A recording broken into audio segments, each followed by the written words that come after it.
We think we've mastered money. We swipe, tap, and trade without ever touching it. But behind every transaction, there's a story. A conflict that has defined civilizations for thousands of years. A war between two forces: gold, the symbol of real value, and paper, the promise of it. Gold has no ideology, no politics, no propaganda. It simply exists, rare, incorruptible, and finite. From the temples of Egypt to the markets of Rome, gold was more than wealth. It was truth you could hold. When merchants weighed it, they trusted it. When kings hoarded it, they ruled with it. It was money born from the earth, not from human belief. Then came paper, a small invention that changed everything. It carried no weight, no shimmer, no substance. Only trust. A promise printed in ink, claiming to be equal to gold.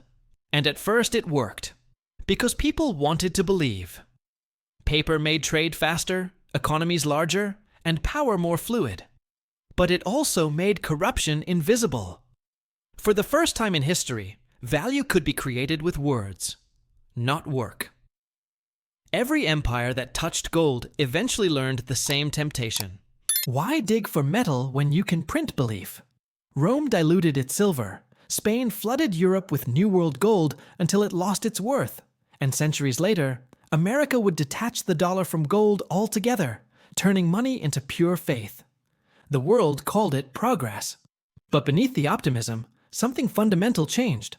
Money stopped being value and became a story.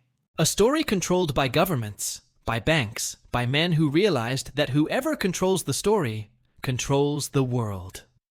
This is that story. The silent war between what is real and what is promised. Between gold and paper. Between the weight of truth and the convenience of illusion. Before paper, there was gold. And for centuries, gold defined the way civilizations measured wealth, power, and trust. In the deserts of Egypt, priests weighed gold in temples, using scales that were as precise as the law itself. Gold was not just decoration. It was a promise, a guarantee of value that could not be altered by kings or merchants. Across the Mediterranean, in the small kingdom of Lydia, the first coins were struck. Small pieces of electrum, a natural mixture of gold and silver. These coins were simple, tangible, and trustworthy. People could carry them, trade them, and count on their weight. They were the first real portable wealth, and for the first time, the value of money became standardized. Rome took gold and silver to an entirely new level. The denarius, Rome's silver coin, carried not only metal, but the weight of an empire. When a Roman soldier received his pay, he trusted it the way we trust our bank balance today. Every coin was a promise backed by Rome's discipline, its military might, and its political order. Gold's scarcity enforced its discipline. You could not create more easily. You had to find it, mine it, or earn it.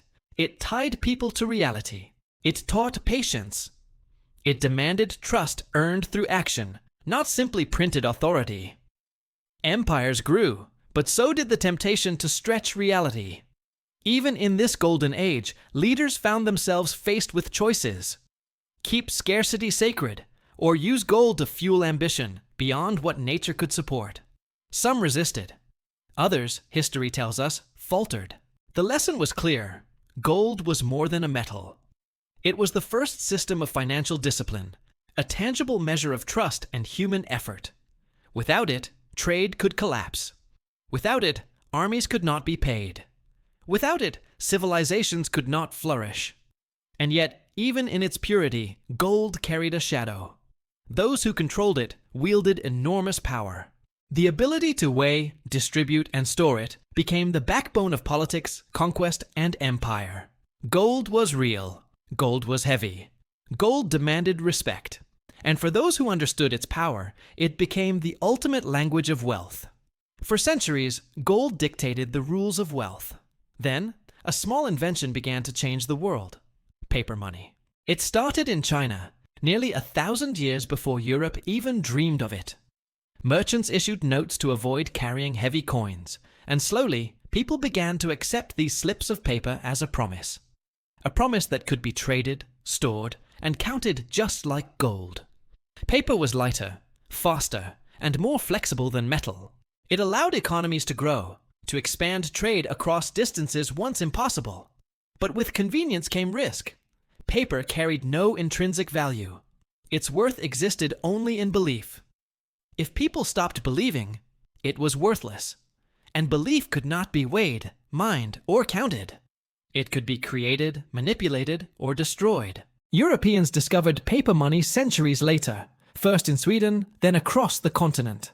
The first banks printed notes claiming to represent gold in vaults. At first it worked. People trusted that each note could be redeemed for real metal.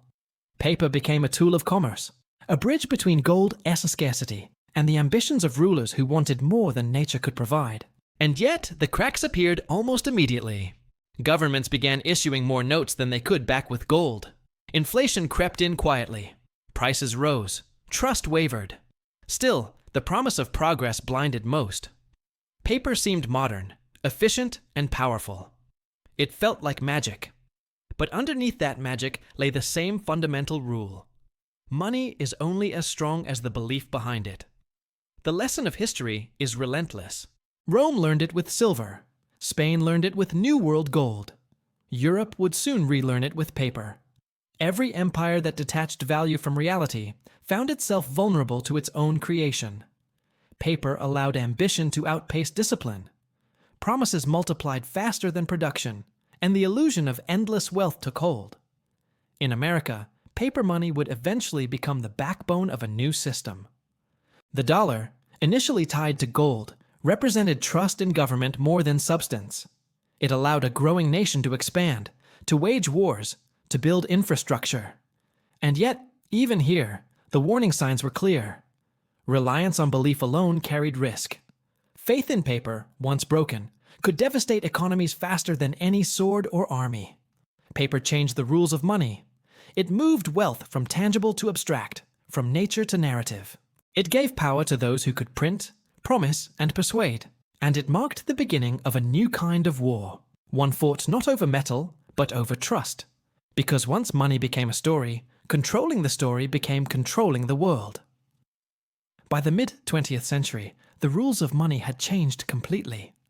Gold, once the foundation of all wealth, had become inconvenient for a global economy moving at the speed of trade, industry, and war.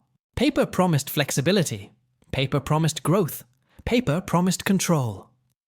After World War II, nations gathered in Bretton Woods to stabilize the shattered global economy. They agreed to tie their currencies to the dollar, which in turn was convertible to gold. It seemed elegant, disciplined, almost foolproof. The dollar became the linchpin of world trade, the anchor of global trust. But in 1971, President Richard Nixon ended the dollar's convertibility to gold. In one stroke, the world moved fully into fiat money, a system built entirely on belief. No longer was money weighed, stored, or mined. It existed as numbers on balance sheets, as trust in governments, and as promises backed by nothing more than law and authority. For decades, this system appeared miraculous.